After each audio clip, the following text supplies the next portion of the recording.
कवरदा हरिविठ्ठल श्री ज्ञानदेव तुकाराम पंढरीनाथ भगवान की जय. भावे गावे गीत शुद्ध करुणिया चित्त, तुझ भावा आहे देव तरी हा सुलभ उपाव. आणिकाचे कानी गुणदोष मना नाणी, मस्तक ठेंगणा करी संतांच्या चरणा. वेचिते वचन जेणे राहे समाधान, तुका म्हणे फार थोडा तरी परोपकार.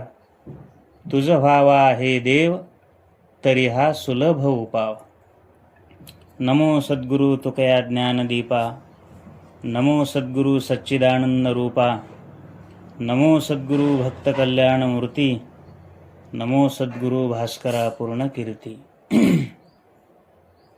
श्रीमंत श्री जगद्गुरु तुकोबाराय आजच्या अभंगातून भगवंताची भक्ती कशी करावी, देवाची प्राप्ती करण्याकरता काय काय केलं पाहिजे किंवा काय काय केल्यामुळं भगवंताची प्राप्ती आपल्याला होऊ शकते, अशा प्रकारचं वर्णन करणारा आजचा अभंग आहे.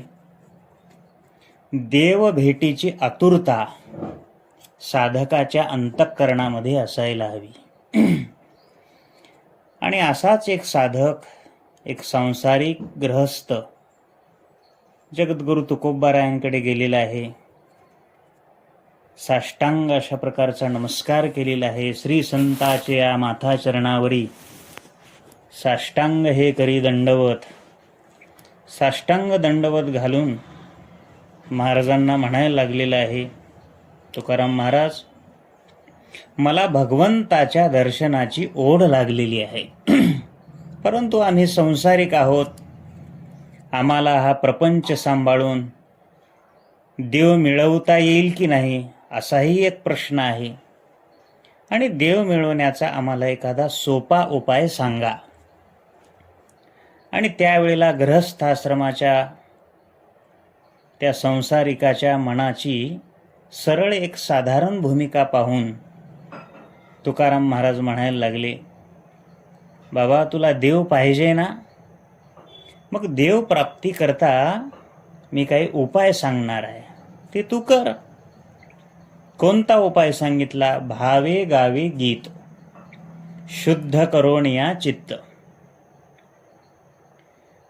जे वैष्णव आहेत, भक्त आहेत, ते भगवंताचं, प्रभूचं पवित्र अशा प्रकारचं गीत गातात, गाणे गातात. ते गीत तू प्रेमानं गात जा, तुला निश्चित अशा प्रकारचा देव भेटेल.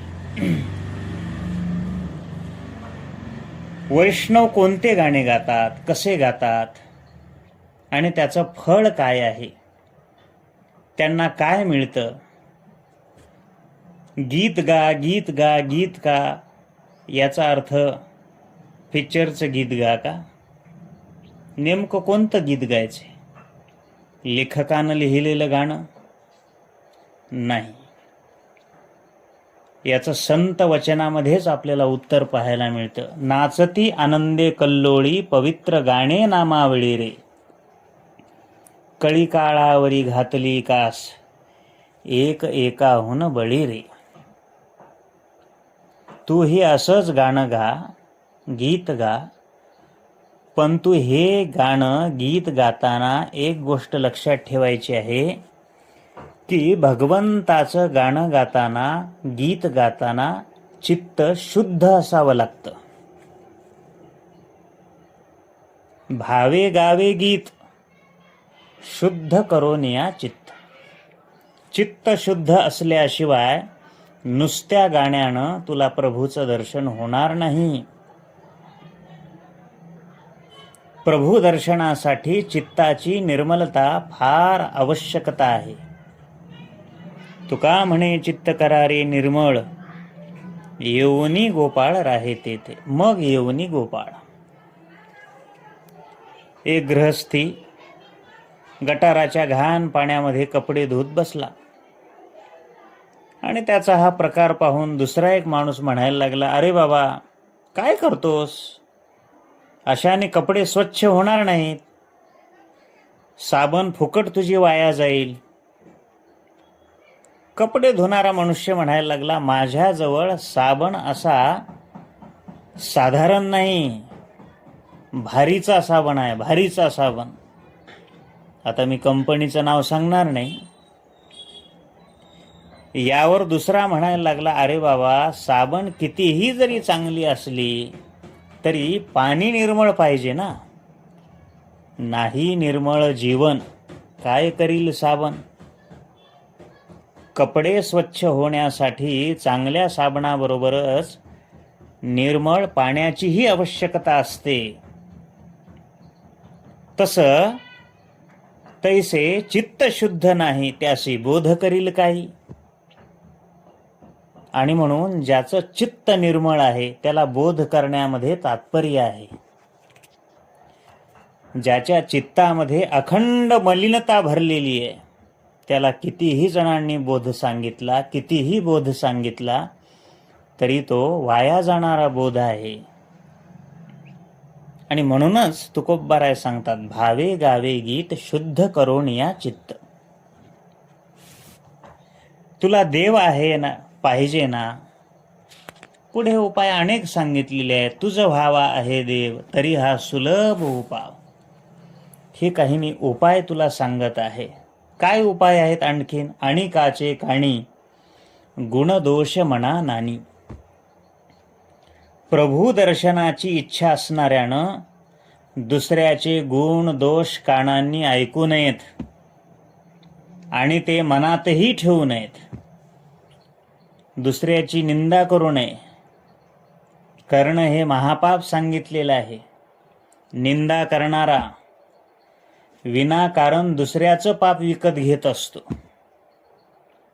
येती निंदकापाशी अशेषही पापे. ज्ञानोबराय स्वतः त्या ठिकाणी सांगतात आपल्याला. एक दृष्टांत आहे. एक भाविक स्त्री एका साधूला ताक देण्यासाठी जात होती आणि त्यावेळी आकाशातून एक घार जिवंत साप घेऊन चाललेली आहे. अकस्मात त्या सापाच्या तोंडातलं विष गरळ नेमकं त्या ताकाच्या भांड्यात पडलं आणि त्यामुळे नकळत ते ताक काय झालं, विषारी झालं. आणि ते विषारी ताक त्या साधूनं ग्रहण केलं. काय काय झालं? स्त्री ताक साधूला देण्याकरता निघाली. वरून घार जात आहे. घारेनं आपल्या तोंडामध्ये मृत सर्प धरलेला आहे आणि ते त्या साधूला दिल्यानंतर साधू गतप्राण झालेला आहे. नेहमीच्या रिवाजाप्रमाणे यमदूतांनी साधूचा जीवात्मा यमदरबारामध्ये हजर केला. साधू हत्येचं पाप कुणाच्या माथी मारावं याचा निर्णय करण्यासाठी सुरुवात झाली. सभेत काही यमदूत म्हणायला लागले, या साधू हत्येचं पाप ज्या बाईनं साधूला ताक दिलं त्या बाईच्या डोक्यावर ठेवा. दुसरे म्हणायला लागले, त्या बाईनं शुद्ध भावनेनं साधूला ताक दिलं, त्या ताकामध्ये विष पेळलं, काय माहिती या बाईला. तेव्हा या प्रकारचा दोष बाईला देणं योग्य ठरणार नाही. काही जण म्हणायला लागले, मग हे पाप घारीच्या माथ्यावर घाला. या मुद्द्यावरही मतभेद व्हायला लागला. बिचारी घार आपलं खाद्य घेऊन जात होती, तेव्हा त्या घारीला दोष देणं योग्य नाहीये. काहींनी आपलं मत व्यक्त करायला लागले, वेगवेगळे मत सांगायला लागले. काही जण म्हणायला लागले, सापानं गरळ ओकली ना, मग त्या सापाला जबाबदार धरा. या मतालाही विरोध व्हायला लागला. विरोधक म्हणायला लागले, साप काय हेतुपूर्वक गरळ ओकला नाही, केवळ योगायोगानं ही घटना घडली, तो मृत झालेला आहे, त्याला कसं जबाबदार धरता येईल. आणि अशा प्रकारची साधक बाधक चर्चा चालत असताना कोणालाही जबाबदार धरता येईना. साधूच्या हत्येचं पाप कोणाच्या माथ्यावर धरावं.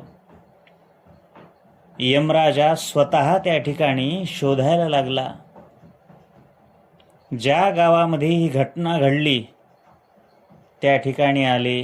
तेवढ्यामध्ये नारद महर्षी त्या ठिकाणी आले. नारायण नारायण, काय झालं?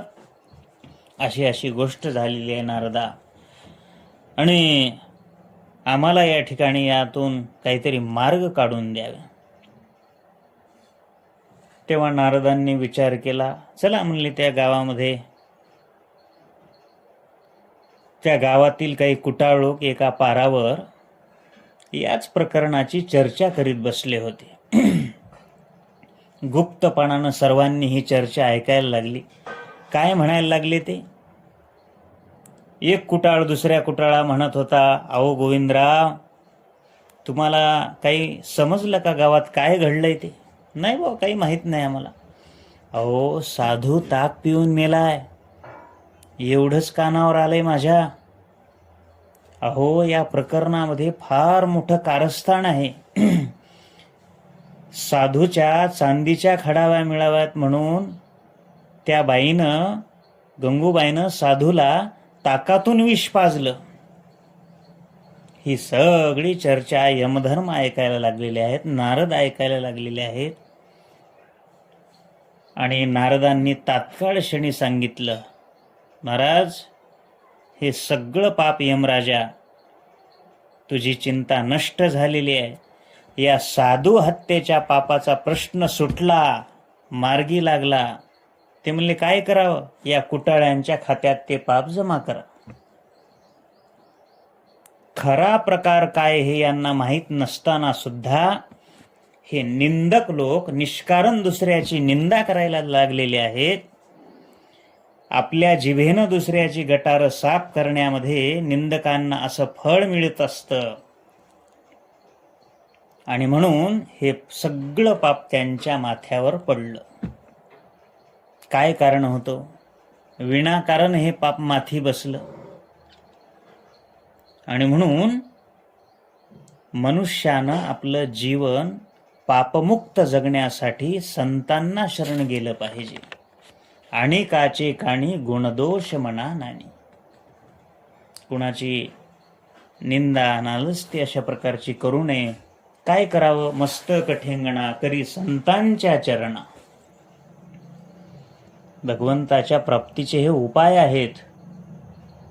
वेचिते वचन जेणे राहे समाधान. आपल्या बोलण्यानं दुसऱ्याला समाधान होईल असं माणसानं बोलावं. बोलून विचारात पडण्यापेक्षा विचार करून बोलावं. ज्ञानेश्वर महाराज मोठं गोड सांगतात, साच आणि मवाळ, मिथुले आणि रसाळ, शब्द जैसे कल्लोळ अमृताचे. आपलं बोलणं जरी सत्य असलं तरी ते मवाळ अशा प्रकारचं असावं. एक दृष्टांत आहे. एकदा एक मामलेदार साहेब घोड्यावरून जात असताना खाली पडले, आणि जवळचे दोन माणसं होती. त्यातला एक म्हणायला लागला, मामलेदार चांगला भोपळ्यासारखा आदळला बघा मामलेदार. दुसरा म्हणायला लागला, रावसाहेबांची स्वारी अकस्मात घोड्यावरून खाली आली. अशा या दोघांच्या पद्धतीमुळं त्या मामलेदारांनी एकाला बक्षीस दिलं. कोणाला बक्षीस दिलं? रावसाहेबांची स्वारी अकस्मात घोड्यावरून स्वारी खाली आली हो, याला बक्षीस दिलं त्यानं. आणि दुसऱ्याला रट्टे दिले. कोणाला? मामलेदार चांगला भोपळ्यासारखा आदळला बघा. दोन्ही गोष्टीचा अर्थ एकच आहे, पण एकाला बक्षीस मिळालं आणि दुसऱ्याला चाबूक मिळालं. म्हणून माणसानं सदैव अशा प्रकारचं चांगलं बोलावं. दुसऱ्याला चाबकाचे फटके मिळाले. देवप्राप्तीचा उपाय सांगत असताना शेवटी सांगितलेलं आहे, तुका म्हणे फार थोडा तरी परोपकार. मनुष्य प्राणी इतर प्राण्यापेक्षाही जास्त परोपकार करू शकतो. मनुष्यामध्ये ही एक विशेषता आपल्याला पाहायला मिळत असते. जिवंतपणी आणि मेल्यावर सुद्धा परोपकार करू शकतो. कसा हो? नेत्रदान, देहदान यासारखे परोपकार मनुष्याला करता येतात. म्हणूनच महाराजांनी अभंगामध्ये सांगितलेलं आहे, फार काही नाही, फार शब्द अगोदर घातलेला आहे आणि मग थोडा तरी असा शब्द घातलेला आहे. फार परोपकार करता नाही आला तरी चालेल, पण थोडा तरी करा. तुका म्हणे फार थोडा तरी परोपकार. एक सुंदर सुभाषित सांगितलेलं आहे, परोपकाराय वहन्ति नद्यः, परोपकाराय दुभन्ति गावः. परोपकाराकरता नद्या ह्या वाहत असतात. नदी वाहत असताना किती परोपकार करत असते. जिथून उगम झाली समुद्राला जाईपर्यंत ज्या ज्या गावामधून ती जाते त्या सर्वांना ती पाणी देत असते. तेथील सर्व पशुपक्षी तिथलं पाणी पित असतात. गुरंढोरं पाणी पित असतात. शेतींना पाणी मिळतं, लोकांना पाणी मिळतं, सगळ्या गरजा भागत असतात. हा नदीचा उपकार आहे. परोपकाराय दुभन्ति गावः. परोपकाराकरता गाय दूध देत असते, स्वतःच्या वासरालाही देते आणि वासरू पिऊन तृप्त झाल्यानंतर घरातल्या लोकांनाही ते दूध देते. तिचा हा परोपकार आहे. झाडं हे परोपकाराकरता वृक्ष फल देत असतात. परोपकाराय फलन्ति वृक्षः. स्वतः करता एक तरी फळ झाडाचं नाही, तुम्हा आम्हा करता फळ. तसंच त्याच पद्धतीनं हे मनुष्याचं शरीर सुद्धा परोपकारार्थ मिदम शरीरम. हे शरीराचं प्रथम कर्तव्य काय आहे? परोपकार करणं. म्हणून संत महात्मे सगळ्या जगाचं कल्याण करत असतात, परोपकार करीत असतात. भावे गावे गीत शुद्ध करुणया चित्त, तुझ भावा आहे देव तरी हा सुलभ उपाव. भावगीताचा उद्देश देव प्राप्तीचा असला पाहिजे, की त्याला ताल स्वर नसला तरी चालतो. तुकोबारायांचे प्रमाण आहेत, नये जरी तुझ मधुर उत्तर, दिधला सुस्वर नाही देवी. नाही तया विण भुकेला विठ्ठल, येईल तैसा बोल रामकृष्ण. भगवंताचं भजन करत असताना स्वर लागला काय, न लागला काय, तालात आलं काय, न आलं काय, केलं पाहिजे. देव त्या स्वराचा भुकेलेला नाहीये, देव त्या तालाचा भुकेलेला नाहीये. येईल तैसा बोल रामकृष्ण, रामकृष्ण हरी, रामकृष्ण हरी, रामकृष्ण हरी. म्हणून भावयुक्त शुद्ध चित्तानं भगवंताचं भजन करणं, दुसऱ्याचं गुणदोष न ऐकणं, संताला शरण जाणं, दुसऱ्याला समाधान होईल असं बोलणं आणि थोडा बहुत परोपकार करणं, हे भगवत प्राप्तीचे सगळे उपाय त्या ठिकाणी तुकोबाराय सांगितलेले आहेत. जवळजवळ 5 उपाय भगवत प्राप्तीचे या अभंगामध्ये सांगितलेले आहेत. एखादा तरी उपाय आपण करत राहावा, त्यामुळे आपणाला भगवत प्राप्ती त्या ठिकाणी होईल आणि आपलं जीवन आनंदमय बनेल, यात तिळमात्र अशा प्रकारची शंका नाही. हा संतांचा संदेश आहे. सर्वांनी हा संदेश अनुसरण करायचं आहे. तुका म्हणे फार थोडा तरी परोपकार, तुझ व्हावा हे देव तरी हा सुलभ उपाय.